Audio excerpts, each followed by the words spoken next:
Assalamualaikum warahmatullahi wabarakatuh. Berjumpa lagi kita dalam channel saya. Hari ini hari Sabtu 14 hari bulan Disember 2024 Masihi bersamaan dengan 12 Jamadil Akhir 1446 Hijriah. Hari ini cuaca molek lah. Tapi nampak kau gelap dah lah petang ni. Sekarang ni pukul 4, 2 minit petang. Seperti biasa video daily report kita untuk hari ini. Malam tadi saya tidur dalam pukul 2.30. Bangun pukul 6.50. Bangun mandi semai subuh. Lepas tu sambung tidur balik. Bangun pula dalam pukul 8. Lepas tu 10.30 sambung tidur balik. Main internet, main game apa semua lah. Lepas tu tak ada sarapan pagi lah.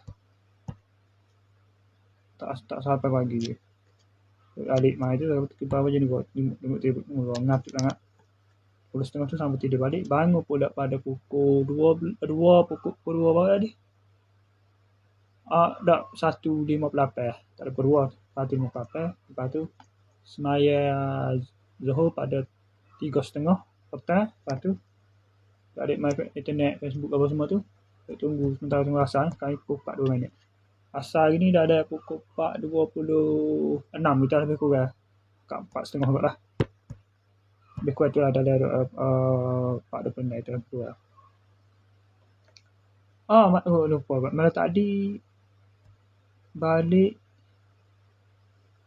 sepahal sampai maghrib balik lah di sana dah. Minum betul. Lepas tu tak ada keluar mana malam tadi. Malam tadi tak ada keluar ke mana-mana. Sepanjang malam duduk ni apa?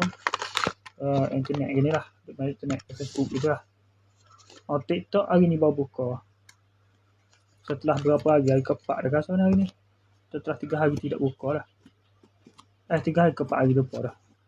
Tak cara lama, tak jangan banyak hari dia. Satu hari ni baru buka TikTok tengok. Lama dah tu, tertunggak. Post video satu video baru pula hari ni. 126 mata apa. 7 like, dapat 7 like dengan 126. Lah ke mana kenal ke mana video tu. Tapi bukan video sendiri, video hak itulah video hak menarik itulah. Video hak menarik lah saya tu. Video sendiri ada banyak dah video akan sendiri banyak dah saya telah tu. Ada berapa ni? Ini ada 12 ke 15 gitu. Video semua sekali ada 16 kalau kita tak silap.